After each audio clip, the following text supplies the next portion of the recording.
She's an amazing young woman, and I think her story is something that's a great profile of what success is like, no matter what path you take. And I think this is a great opportunity for Heavenly to share her experiences with us. So, Mr. Davis, did you want to introduce what that position is, the recognition that Heavenly has received, and then we can have Heavenly talk more in detail about what that is? Yeah, absolutely. So good evening, everyone, and thanks for having me back at the meeting this evening. Really looking forward to sharing about the PTech Alumni Advisory Board, and really looking forward to hearing from Heavenly directly. So just a little background. Heavenly graduated from PTech in May of last year. Was one of our speakers at the outdoor graduation we had at FMCC, and overall just a stellar student while at PTech.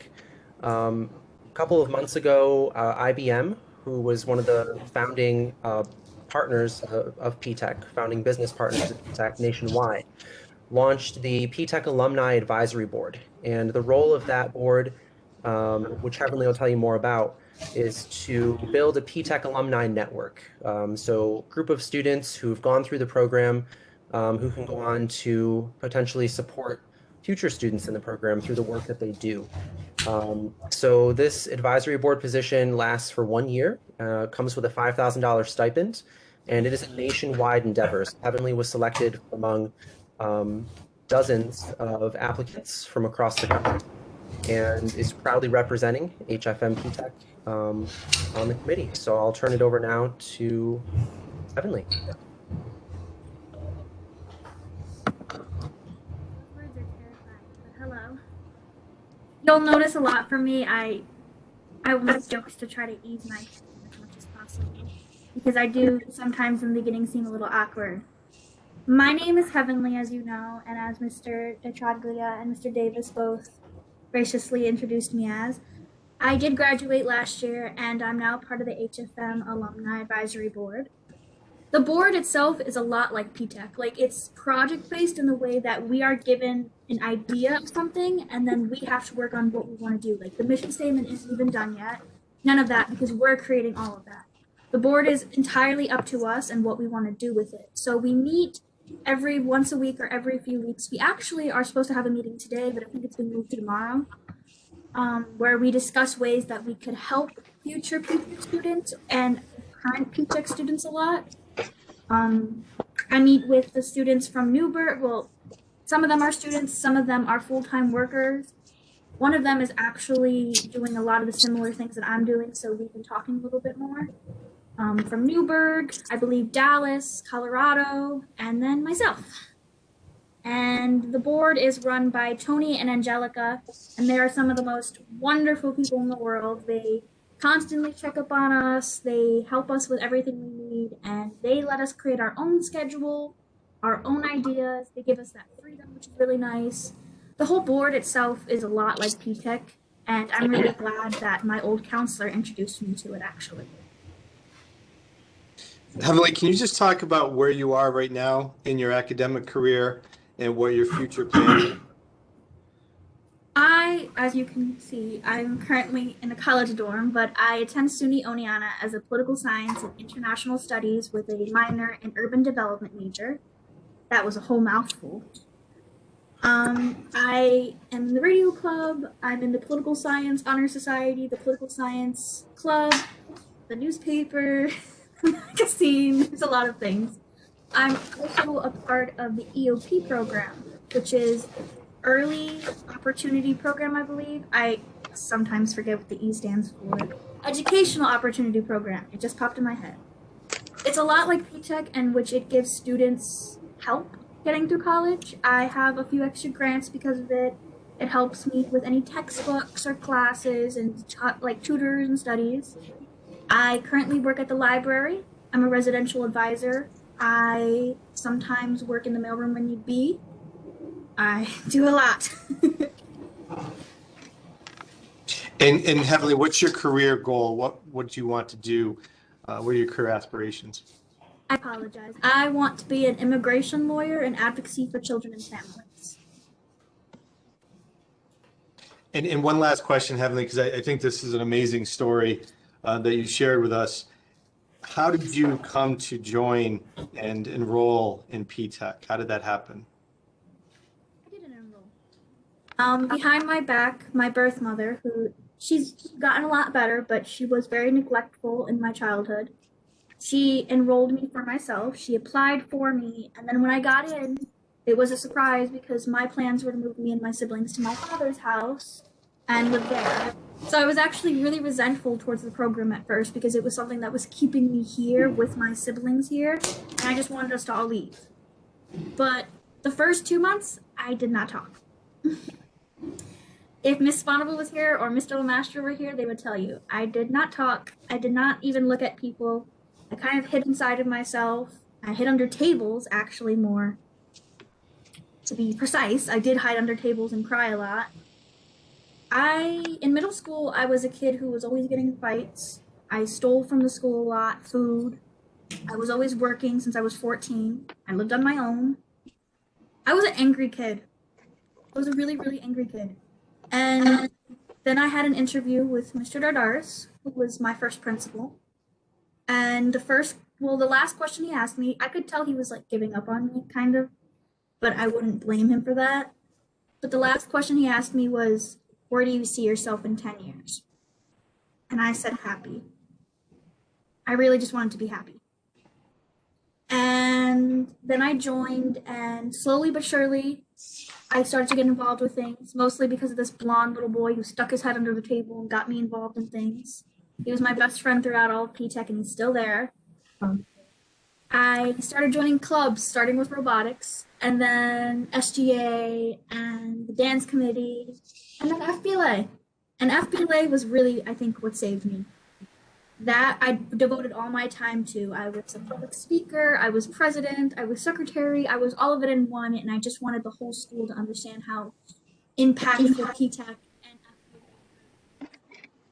I don't think I had a chance.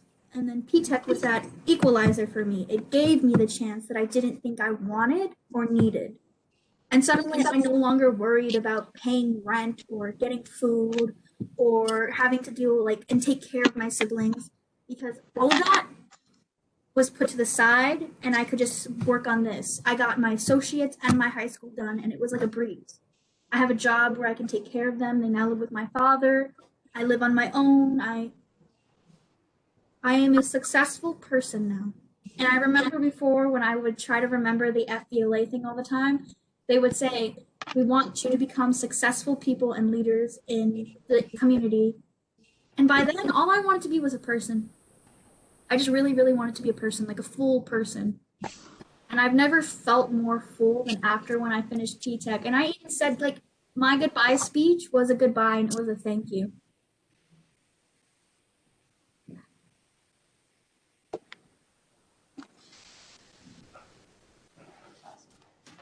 Thank you, Heavenly. It's certainly hard to follow that.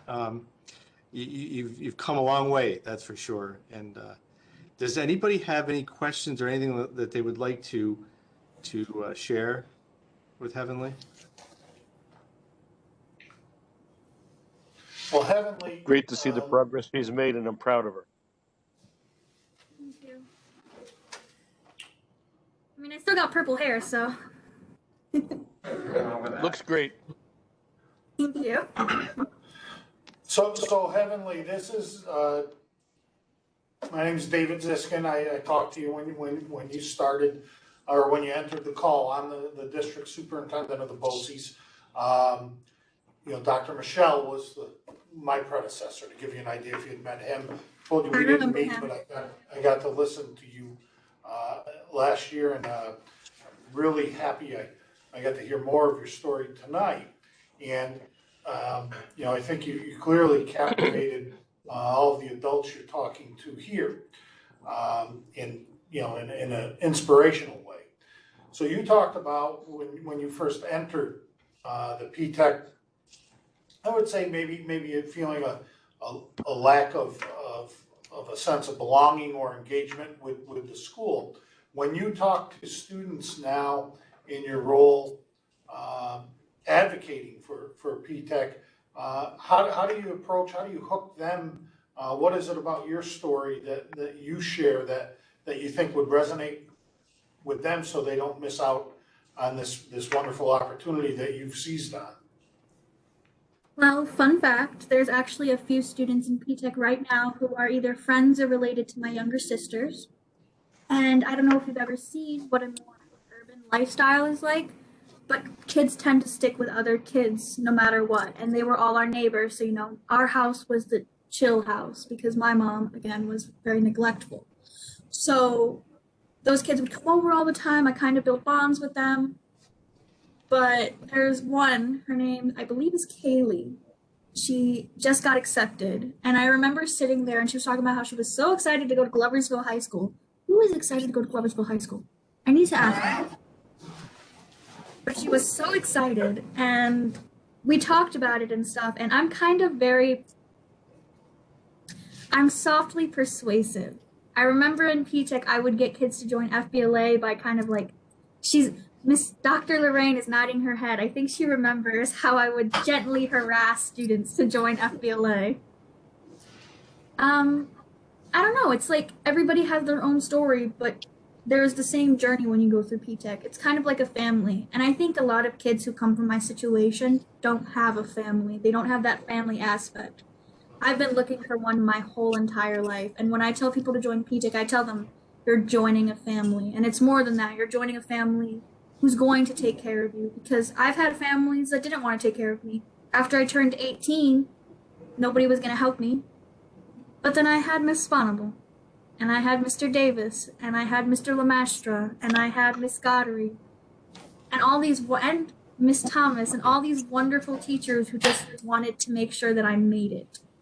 And I just want other kids to have that. I want them to have that foundation, that groundwork, that's something they can grasp on. Everybody deserves a home they can run back to. And I think that's what I would tell them. They have a home they could run back to. So Heavenly, we want to thank you again for joining us and telling your story, and congratulations on the award and the recognition. Certainly well-deserved national recognition. Thank you very much. Thanks, Heavenly. Good luck with the rest of the semester. I don't need it. I'm in political science statistics. Anybody who has to say those words needs the good luck. Bye, Heavenly. Yeah, thank you. Bye. Good luck.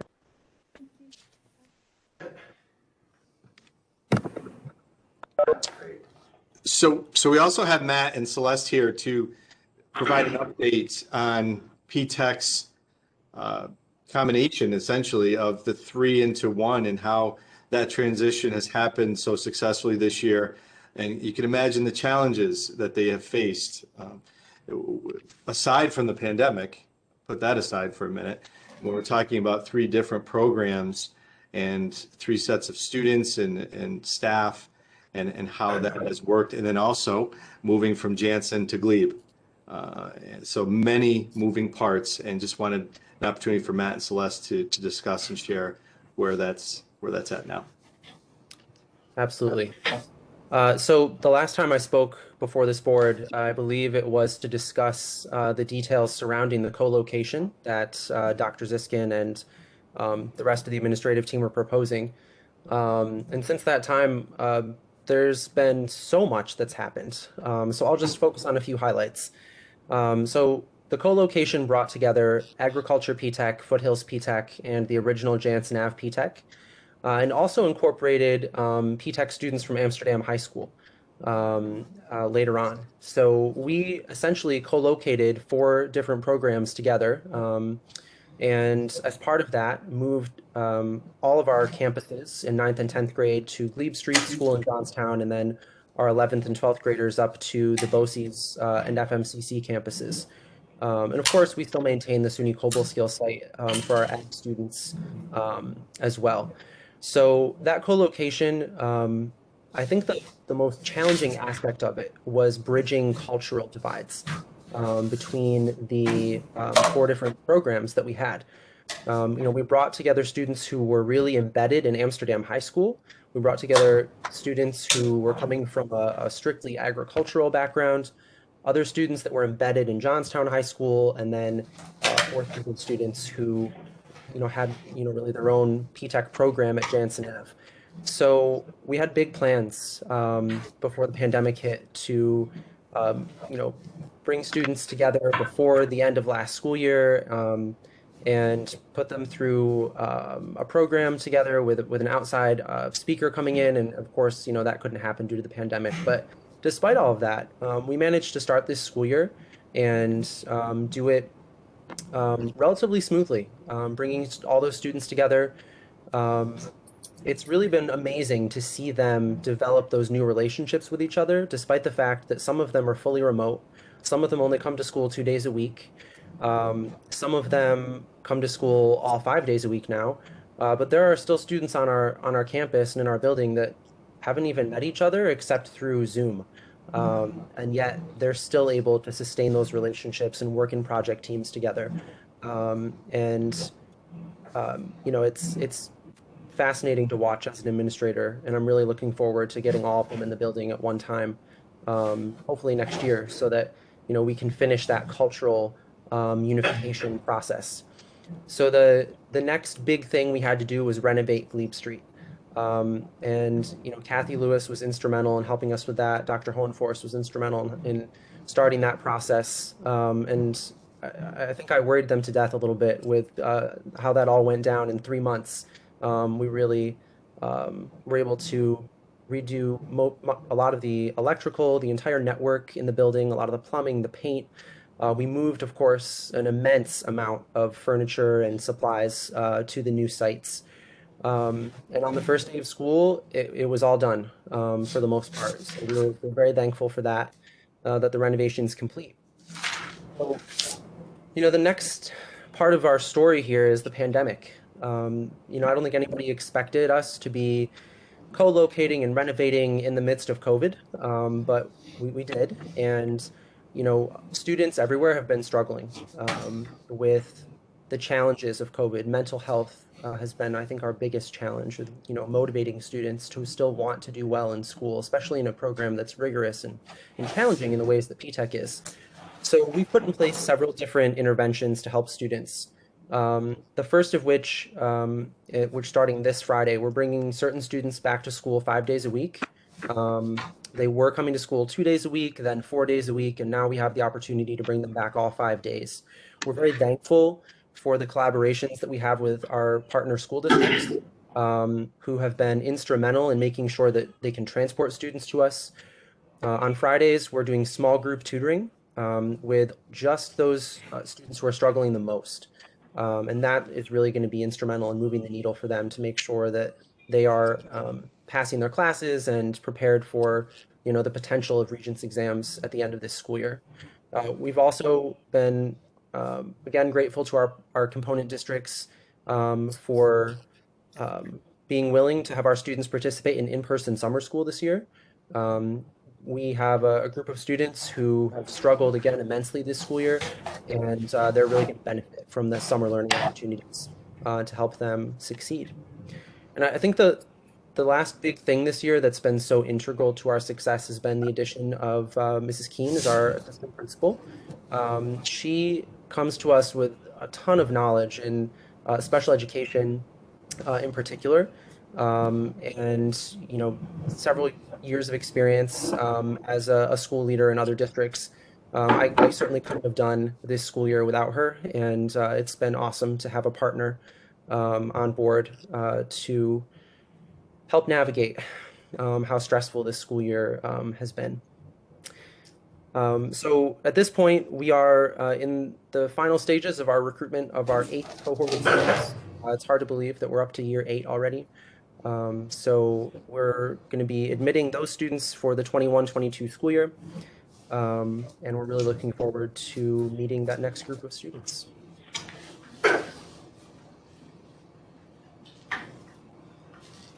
Good. Thank you, Matt. Does anybody have any questions for Matt or Celeste?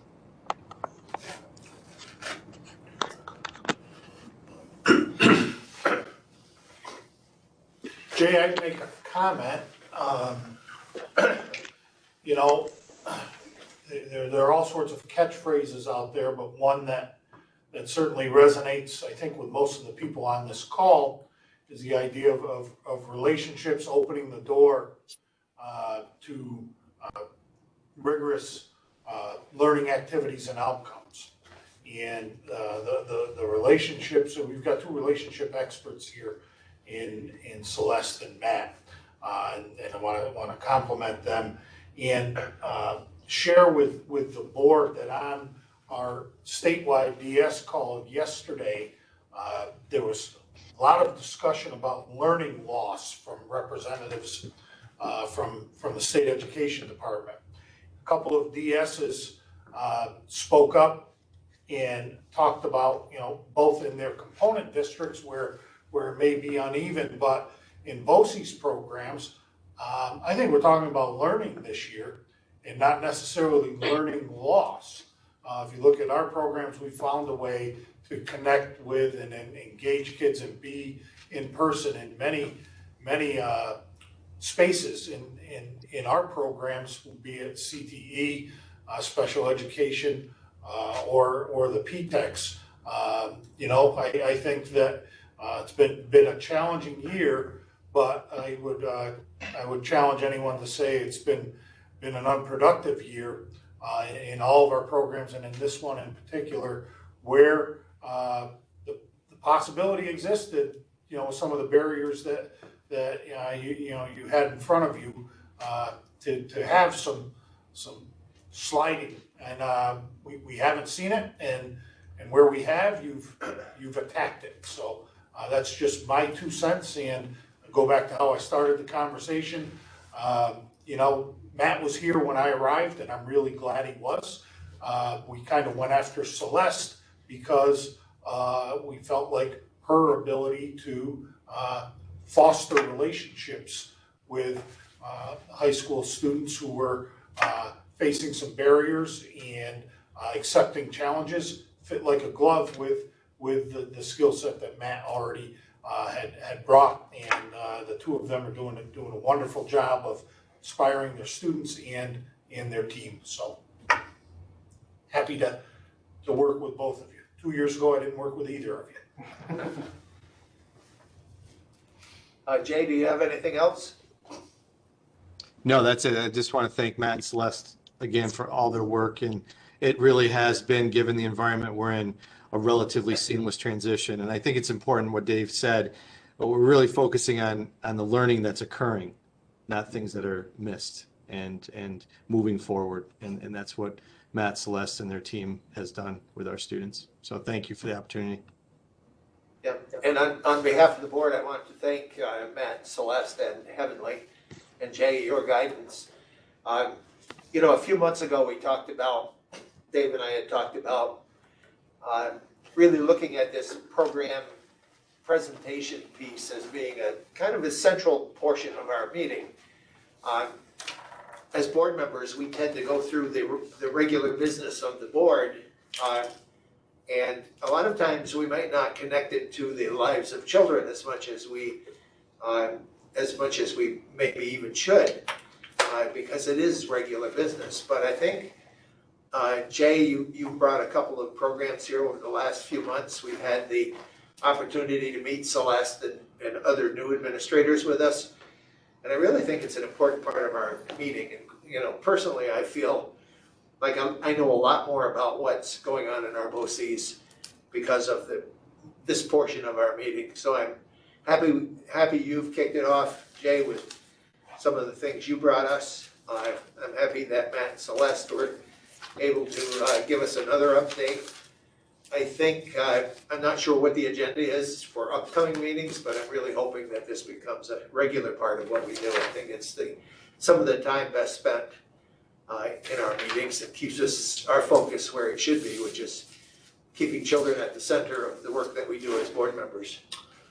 That's why we've redecorated, kind of, once everyone comes back to the in-person meetings, you'll notice that we've put some reminders of why we come to work every day around the board to keep children at the forefront of what we do. Okay, so moving on then, Lori, we're up to your deputy superintendent's report, please. Thanks, Dr. Brooks. Hello, everybody. I have just a short report on our annual professional performance review plan. This week, Christine was a big help in helping me obtain signatures. We are submitting an amended plan to the State Education Department, hopefully on Friday. And there were changes. I know you may have heard conversations about the performance for APPR and people's feelings about it. It is measuring our teachers on both their students' growth, their student learning, and it measures the teachers on how they teach, right? So there are two components. And then we also have the system in place for measuring our principals. And we work very, very hard to provide great programs for children. And this is one way. It may not be the best and it should not be the only, but it is certainly one way that we help evaluate where we are in terms of providing those programs to children and how our teachers are doing, how our principals are doing, how our children are doing. So I think it is important, and it can have great impact on what an organization does in terms of professional development, what teachers need, what principals might need, so that we're all improving. The impetus is for the system is for improvement. And what happened in April of 2019, the governor made a change to 3012D, which was the last rendition version of APPR law. And what it allowed, and I think is important for us to realize for the first time, it allowed us not to be required. We were not required any longer to use state assessments in our evaluation of our principals or in our teachers. And that gives us flexibility in terms of measuring. The other piece that is really important that I'm excited about submitting our plan this week will be that we have separated out plans for each of our programs so that special ed will be evaluated in specific ways, and CTE in specific ways, ADK, and then PTEC as well.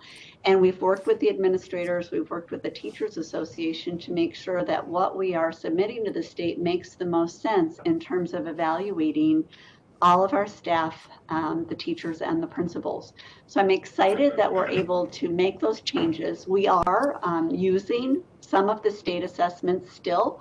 That was one of the requests from some of the teachers who have said, no, I teach English 11 and I want to use that Regents to evaluate my performance and the performance of my students. And so we have a mix of different things. CTE several years ago was part of a consortium to develop career and technical assessments that CTE teachers would be able to use that truly measured much in a better way what they did in terms of their instruction with their students and measuring their student performance. So Dr. Brooks, and again, Christine was helpful. We needed to have 4 signatures to submit our plan. So it's Dr. Brooks, it's Nancy Turnbull, who's our Teachers Association president, Mike Jacob, who is our Administrators Association president, and Dr. Ziskin sign, and then we'll send that down. We've been working with State Ed to tell them what we're planning to do. They've reviewed our draft so far, and we've gotten a green light to go ahead and submit, and we should have approval in the next week or so. And just a quick update, it's work that we're required to do, but I do think our organization has made the best of that process in terms of having wonderful conversations with teachers about teaching and about learning, as well as with our principals. If there are any questions I could answer for anybody, I would be happy to do that at this time. So Lori, is the decision to abandon the use of state assessments as part of APPR, is that a COVID-related piece or is that moving forward? It's part of the regulations, the governor's law that was signed into place, Dr. Brooks.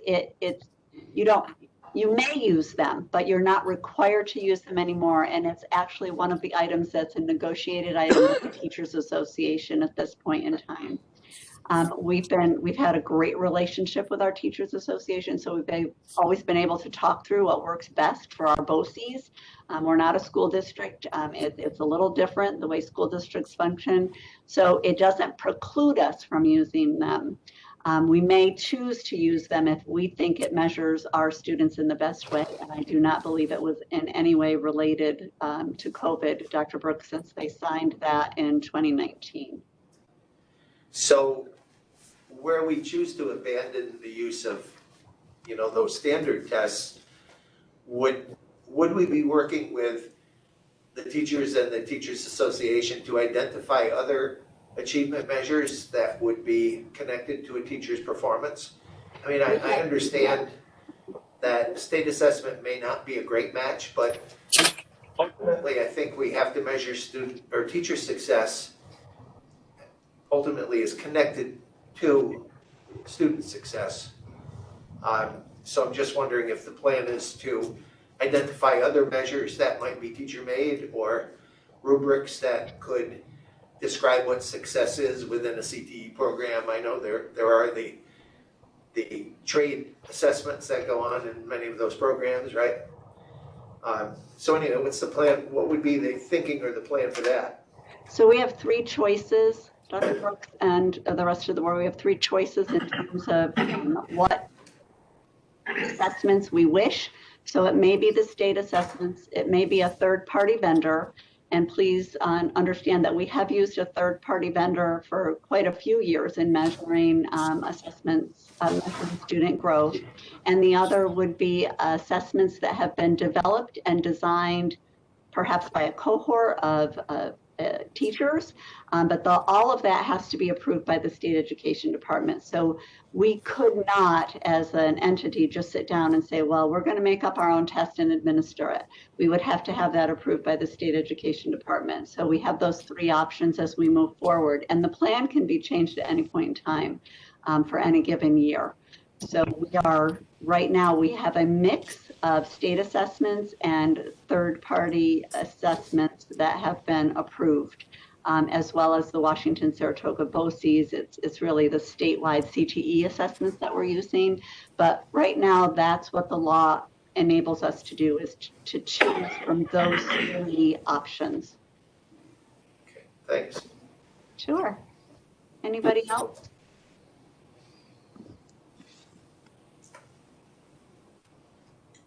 Practicing my teacher wait time, and I will keep my report to that tonight and turn it back over to Dr. Brooks. Thank you very much, everyone. Okay, thanks, Lori. The next section, Dave, is yours. Yeah, so I have, thank you, Dr. Brooks. I have two items that I'd like to talk, one kind of briefly about, and another one I may go into a bit of detail. But first, to continue the discussion around the legislative advocacy that we've collectively been working with our component superintendents to ensure that our representatives in the state Senate and Assembly understand the implications of the executive proposal. To be very frank, there's some sleight of hand in the governor's proposal.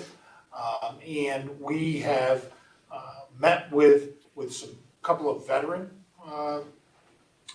legislators, or we met with one veteran, Senator Tedisco, and then Assemblyman Santa Barbara is actually on the docket for tomorrow with the Montgomery County Chiefs.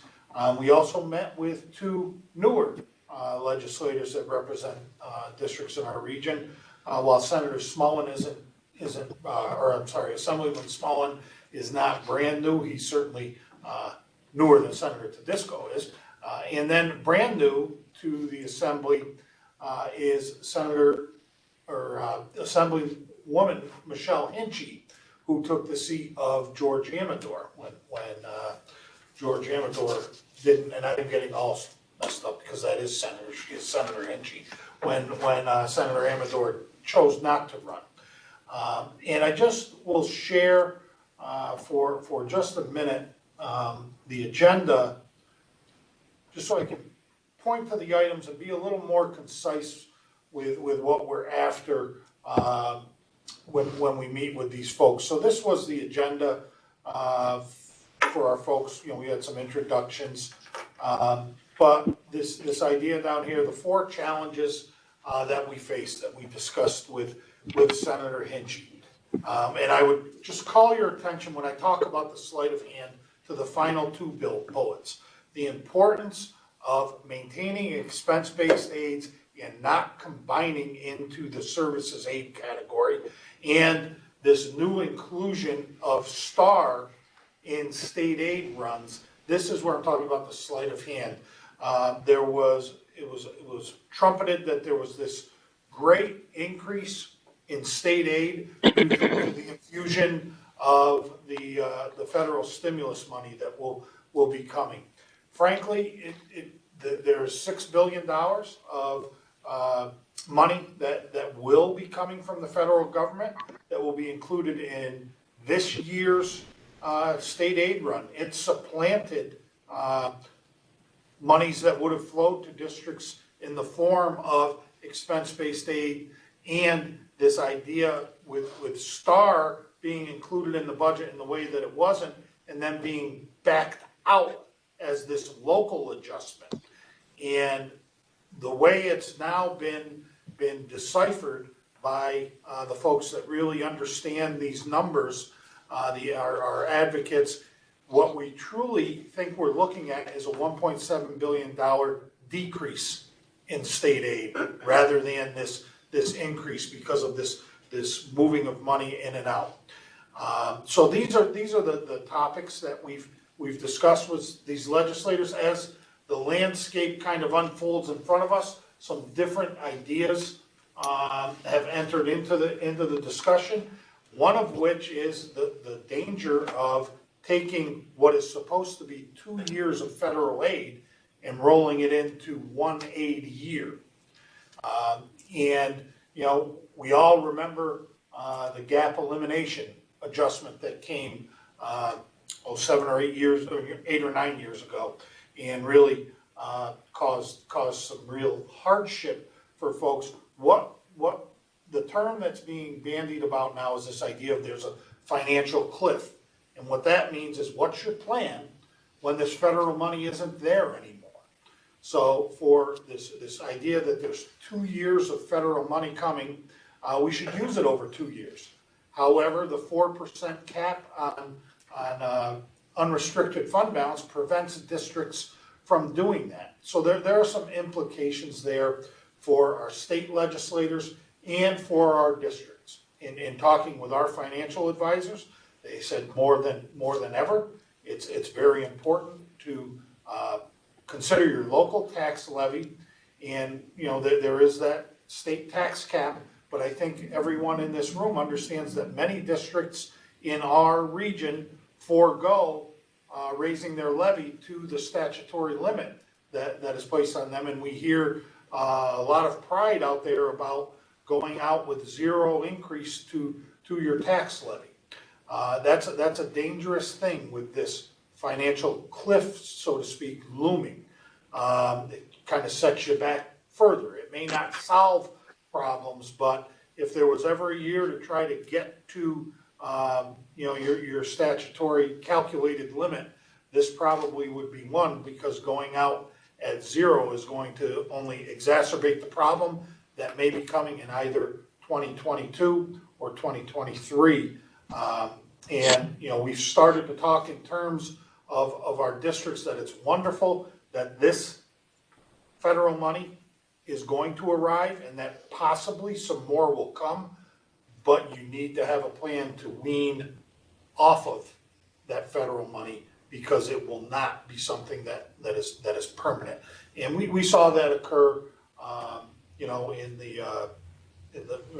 after the mortgage crisis, the financial crisis, where there was the financial support from the federal government in the form of the ARRA relief monies that came. When it went away, you got the gap elimination adjustment. So We've been burned that way in the past, and that's why we feel like it's so important for us to continue to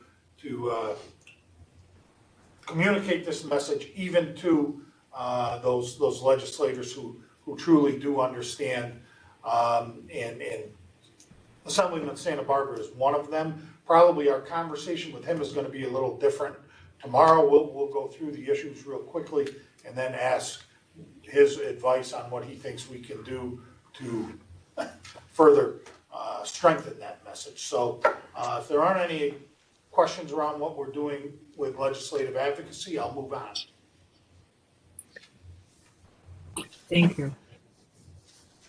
So we have regretfully accepted Dr. Hohenforst's retirement letter. And I have spoke to you last month at the meeting and have been updating you through the weekly updates as our executive team has been talking about what our organization can look like moving forward to make sure that we don't miss anything that Dr. Hohenforst has been providing for the organization, and also considering if the present distribution of responsibilities is the optimal way to operate. I'll say it one more time on my way in the door. Lori was and had been eligible to retire. She and I had a conversation, and I expressed to her that it was certainly my desire that she continue, and I think having her here as I transitioned to this position was extremely important.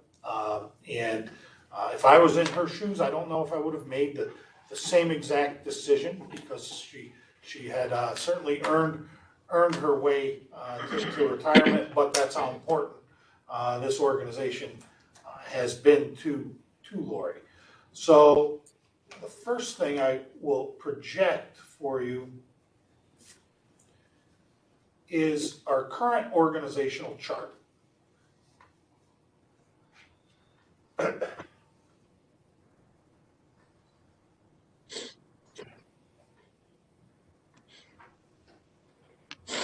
And this was something that we developed last spring and into the summer as we created the second assistant superintendent. We have the deputy superintendent and the second assistant superintendent. You can see, if you took Jay's category over there on the left, Kathy's category over there on the right, prior to last year, they all would have fallen underneath the deputy superintendent, who also, there are some daily supervision that needs to occur for all of these programs.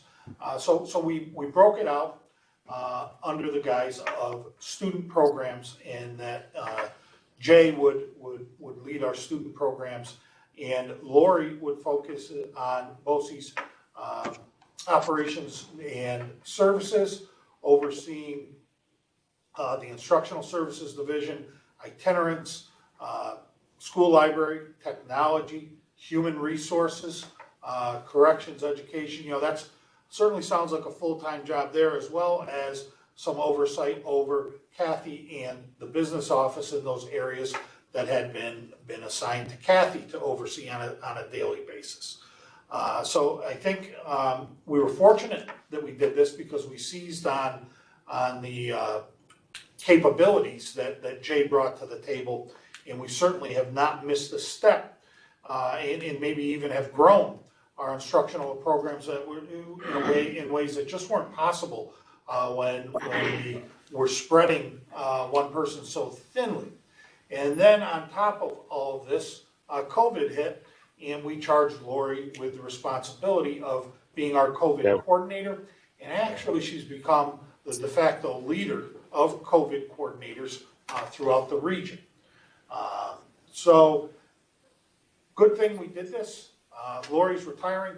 Now what do we do? So put a good amount of thought into this, and I shared this document with you. And before we go and put it into the same format as that organizational chart, I think I can talk through this in a way with you that will simplify it in kind of a more linear format than this. So I shared this document with you the other day. And it's one we've put a lot of thought and effort into. And if you are going to evaluate me based on my ability to transition between screens, I could be in trouble. So it should be sharing in just a second. So I gave you the narrative here about the work that Lori has done. And what we've arrived at, what we think would be more logical, are these still three cabinet level positions here with our CFO and now 2 assistant superintendents. And Jay's title had been assistant superintendent for student programs. What our plan is, should the board believe this is the direction you would like to go, is to really put Jay in charge of all of our educational programming, answering to me, all 3 of these positions. Obviously, I'm working in concert with these folks, but Jay already has all the student programs we've talked about, but would assume oversight for instructional improvement and the itinerant services that we provide to districts, along with the adult programs and the school library and instructional resources. So soup to nuts, if it's about education, it's coming through Mr. DeTraglia up to me.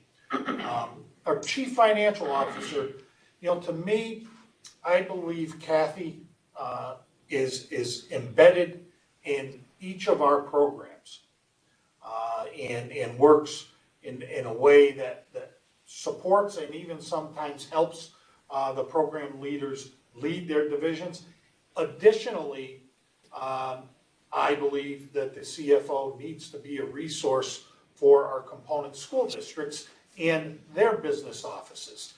In particular, in a year such as this, where you've heard me say we have 7 superintendents in this region who are in their first or second year.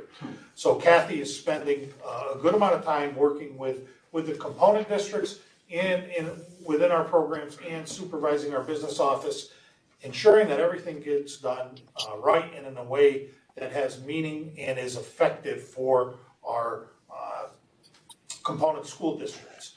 So I think supervising transportation and operations and maintenance and some of those other things, while Kathy has certainly done the job, I think her time is probably more valuable to us used with a different focus. And by moving some of the responsibilities that the deputy superintendent for services and operations had over to the assistant superintendent for educational services, I think it allows us to then shift regional transportation and operations and maintenance to the person that we would hire to replace Lori. And we have and each of these, the people at the program level who are leading those areas. We've got 2 of them in the room here with Cardin and Aaron, and I think that this essentially really defines in a logical manner who does what. So developed this idea. I've also developed a timeline for a search. Lori is departing. Our last day will be August 31st, and we're looking to kind of hit the ground running with the next person.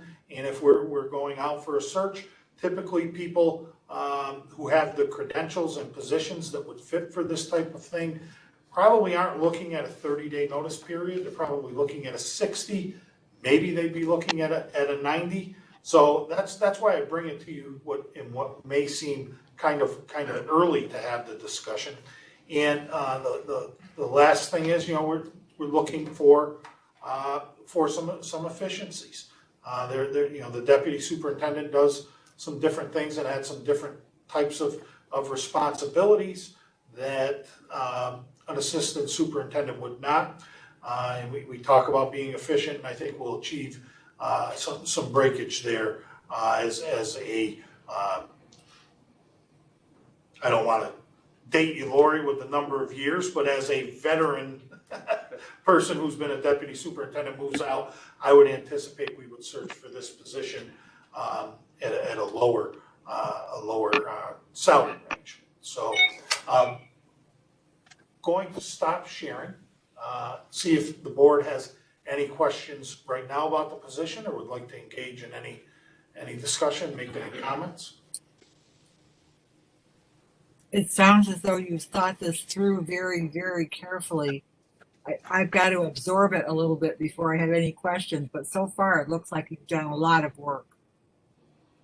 I agree. I like the reorganization aspect. Very good. I think the new organization layout that you put together looks like it's should be very efficient, and I think should give good control and distribution of the work throughout the administrative team. Looks real good to me. My assumption is you've discussed this with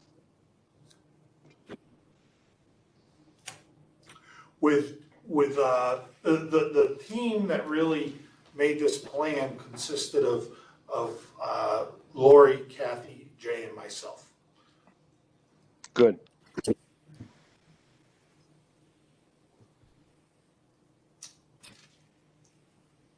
So what I also have is timeline that I sent a draft of to you last week, and I just project it real quickly. It's certainly flexible, but with the idea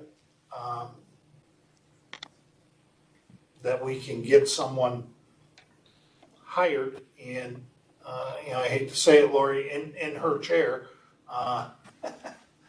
when she departs, because I've been guilty of it myself. Oftentimes organizations do. You kind of are a little slow to the game, and I'm kind of treating this like I did for a superintendent search that I might do, and we just need to work backward from the date of that we want the person to start. So we're here tonight talking about the position. So we want the person in the seat, ready to go with some transition activities over the summer. But if we could appoint at the May board meeting, that means we need to be negotiating prior to the May board meeting. And in order to negotiate, we need to conduct interviews that get us to the point where we arrive at a candidate. I do think, and I kind of put it out there to the board in our weekly update, that this position's a little different than if I was recommending a principal or even a director. I think a member of a cabinet level position is something that I do believe historically this board, and I would suggest to you that most boards do play a role in the search process. So you can see that I've indicated board interviews or interview depending on what occurs.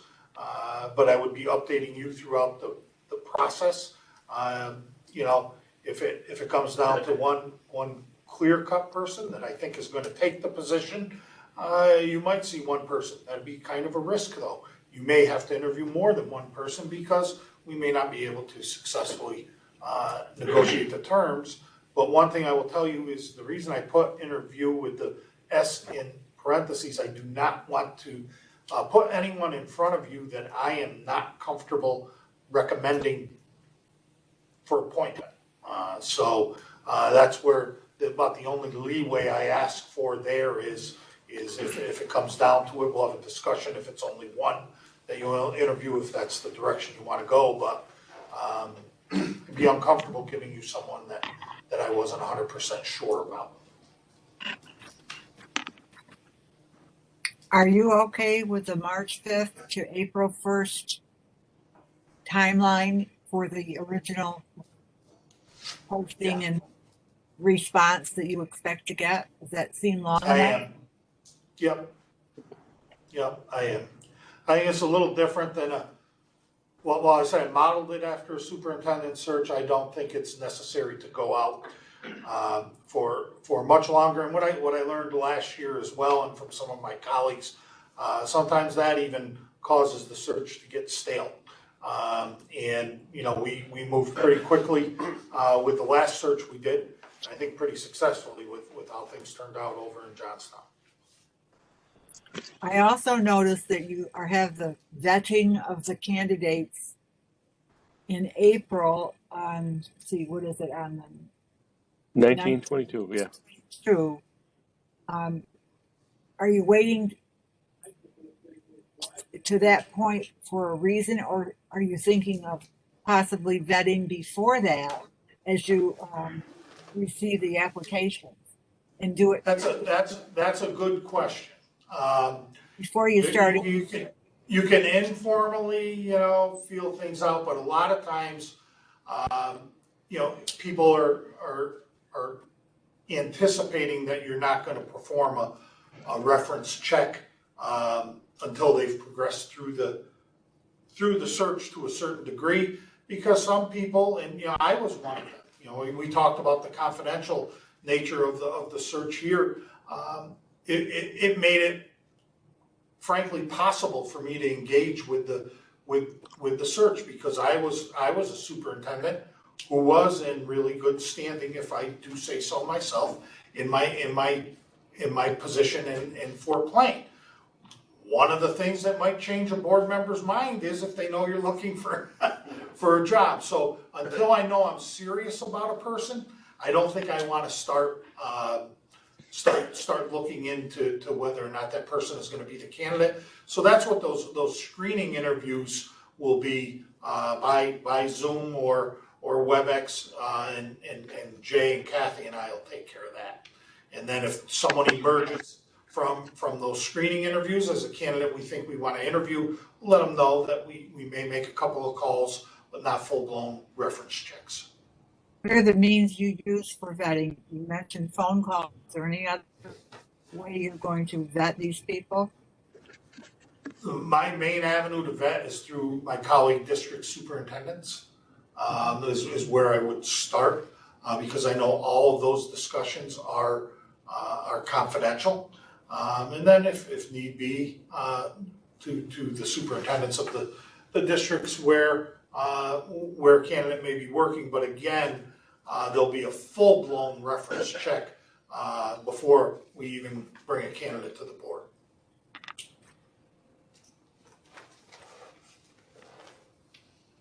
Any other questions of Dave? In order to be able to maintain the timeline that Dave has presented to us, it would require us to, I believe, to basically approve the broad parameters that Dave and the administrative team have suggested for the reorganization, and to approve the timeline. Is there anyone who would like to make that motion? I'll make the motion. John, anybody up? Second now? Okay. Anyone want to ask any more questions or make any comments of direction for Dave as he gets started? Only Okay, that, Jean? I do want to mention, only if there's some reason to change that timeline, come back to the board and let us know what's going to change as it happens, so we'll know that. Duly noted, and again, I think you heard from me, I'm kind of treating this like a superintendent search that I would perform for one of our component districts, so I will be in communication throughout the search with you. Okay. Okay, so the motion was to approve the broad parameters of the HFM Boces organizational restructure and to approve the timeline for the selection of a candidate for the position of assistant superintendent. All those in favor? Aye. Aye. Aye. Anyone opposed? Okay, that motion carried. Dave, you're still up. Or are you done? I think I'm done, other than to say that, thank you for your confidence, and unless Lori changes her mind, we'll have a recommendation for you by May 26th. Okay, excellent. Okay, we're moving now into the business items of the meeting. Item number 7 is personnel. It is our practice to use a consent agenda for all personnel items.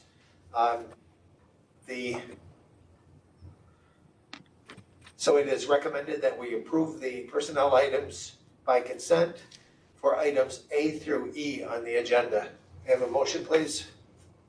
I'll make the motion. James, Second. second. Carm? Do we have any questions regarding personnel items that we can handle in open session? Any questions you want to defer to a executive session? Okay, all those in favor of items 7A through E, please say aye. Aye. Aye. Are there any opposed? Okay, that motion carried unanimously. Moving on to the business items. First item is the claim auditor's report, and it is recommended that the board approve the claim auditor's report for the period of January 6, 2021 through January 27, 2021. Have a motion, please? So move. Thanks, John. Can we have a second? Second. Carm? Any questions for Kathy regarding the claim auditor's report? All those in favor, please say aye. Aye. Aye. Any opposed? The motion carries. The next item on the agenda is the treasurer's report. It is recommended that the board accept the treasurer's report for the period of January 1, 2021 through January 31, 2021. A motion, please. I'll move the. John? Second. Second. Jane? Second. Jane, thank you. Do we have any questions for Kathy regarding the treasurer's report? All those in favor, please say aye. Aye. Aye. Aye. Aye. Are there any opposed? The motion carries. The next item is the extra class report, and it is recommended that the board approve the January 2021 extra class report as submitted. May I have a motion, please? I move. I'll make the motion. Jane, and Jim, you want to do the second? I heard you in there. Yep. I'll do second. Okay. Do we have any questions regarding the extra class report for explanation by Kathy? All those in favor of approving the extra class report as recommended, please say aye. Aye. Aye. Any opposed?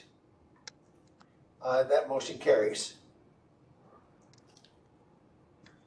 The next item of business is a recommendation that the board approve the items for salvage as listed on the Chief Financial Officer's memorandum dated February 4, 2021. May we have a motion, please? I'll move. So move. Second. Okay. Any questions or discussion on the salvage recommendation? Okay, all those in favor, please say aye. Aye. Aye. Aye. All those opposed? The motion carries. The next item has to do with the approval of grants. It is recommended that the board accept the following grant funds and authorize the suitable appropriation and expenditure pursuant to State Education Department and or local approvals. And the grant is for the Perkins 4 CT CTEIA basic grant in the amount of $165,976. Have a motion, please. I'll So move. moved. I'll second. Carm and then John. Do we have any questions regarding this grant proposal or this grant acceptance? Okay, all those in favor, please say aye. Aye. Aye. And any opposed? That motion carries. It is recommended that the board authorize the district superintendent to execute the master service agreement by and between the HFM Boces and Stericycle Incorporated to dispose of medical waste effective February 2nd, 2021. May I have a motion, please? I'll make the Move. motion. Jane, in a second. I'll second. Carm? I'll second. Do we have any questions regarding this contract? Okay, that motion is carried. The next motion, it is recommended that the board authorize the district superintendent to execute the 2021 contract for administration of P-TECH pathway programs by and between Hamilton, Fulton, Montgomery, Boces, and the Fulton Montgomery Regional Chamber of Commerce, effective January 1, 2021 through December 31, 2021, recognizing that the Fulton Montgomery Regional Chamber of Commerce fiscal year is January through December. Boces will pay the first installment by June 15, 2021, and the second installment by December 15, 2021. May we have a motion, please? I'll move. I'll John second. and Jean, anyone have any questions regarding this contract? All those in favor, please say aye. Aye. Aye. Aye. Aye. All those opposed? That motion carries. The next item, it is recommended that the board authorize the district superintendent to execute the 3-year subscription agreement with Velocity EHS MDS Sunline effective May 14, 2021 through May 13, 2024. May we have a motion, please? Carm, Second. and a second. Did you get a second? Mr. Berlin. Mr. Berline? Do we have any questions for Dave regarding this contract? Okay, all those in favor, please say aye. Aye. Aye. Aye. Any opposed? The motion carries. The next item is that pursuant to the competitive bidding process, it is recommended that the board accept the request for proposal recommendation and the revised requests for bids recommendation as noted by memoranda from the purchasing official in the following areas. The first is RFP 2102 E-rate 470. The next is RFB 20-09 groceries. The next is RFB 20-09 groceries. And the last is RFB 20-10 meat and dairy. May I have a motion, please? I'll move that. And we have a second. Second. Jane, anyone have any questions on these? Okay, all those in favor, please say aye. Aye. Aye. Aye. Any opposed?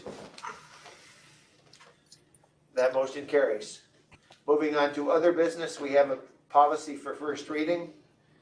That policy comes to us, I believe, through the district's policy development service, and is recommended by Dr. Ziskin. It is recommended that the board accept the following policy as a first reading. It is policy 0014, gender neutral single occupancy bathroom facilities. May I have a motion, please? I'll make the motion. Jean, and how about a second? Second. Jim, do you have any discussion of this first reading of the policy? Okay, all those in favor, please say aye. Aye. Aye. Aye. Any opposed? That motion carries. The last item of other business is the adoption of the 2021-22 HFM Boces school calendar. It is recommended that the board adopt the 2021-22 HFM Boces calendar as submitted. May I have a motion, please? So move. And a second, please? I'll second. Okay. Any questions on the calendar?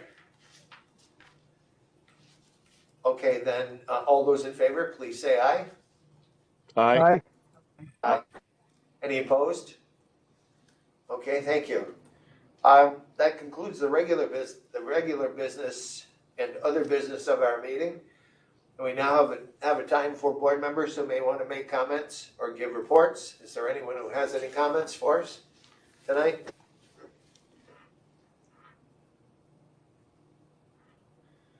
Okay, the next, there being none, we'll look at the future meetings and we'll note that March 31st is the HFM Boces regular meeting at 5 p.m.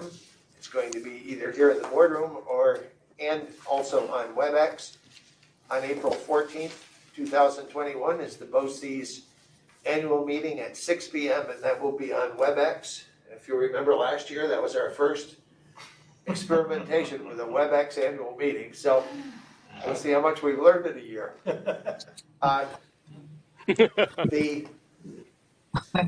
The last item of business is going to ask us to go into executive session. Those who are not part of the board will be asked to exit the meeting. We will be coming back into executive session, I believe, to take action at the end of the meeting. So if you're here, I don't think anyone here would probably be coming back in. But if you are in the audience and you want to come back in, I'll put you in a lobby and then I'll bring you back in when it's time. I don't think it's necessary. I'd like to invite Kathy and Aaron to be a part of the executive session though. so Kathy and Aaron, if you'll stay, everyone else, we appreciate you coming to the meeting. If you want to come back in, Christine can get you into a lobby, which will be a holding area for you to come back. Okay. So it is recommended that the board go into executive session for the purpose of discussing collective bargaining with the HFM Boces Teachers Association and the employment history of a particular person. Have a motion, please? So I'll move. take the motion. Second. John, and then Jean. Second. All those in favor, please say aye. Aye. All those opposed? Okay, we are in executive session at 6:17. Good night, everybody. Aye. Good night. 53. Here's the recommendation. It is hereby resolved that upon the recommendation of the district superintendent and pursuant to the provisions of Education Law 913, employee number 02162 is hereby required and directed to submit to a medical examination for the reasons set forth in said section. The superintendent is directed to so notify employee number 02162 and the physician selected to conduct such examination and to take whatever other administrative steps may be necessary to effectuate this resolution. The report of such examination shall be reported to the board by the superintendent upon its request. So move. John, second. Second. Jean? All those in favor, please say aye. Aye. Aye. Any opposed? That motion carries. We don't have Alan with us, so we need someone to make the recommendation that, or the motion that we adjourn. I move we adjourn. We can't leave. No, we're gonna be here until next month. Okay, a second. Second. John? Jim? All those in favor, please say aye. Aye. Aye. Aye. Have a great month, everybody. Thanks. Nice Good work, night. See you next month. Thanks, everyone.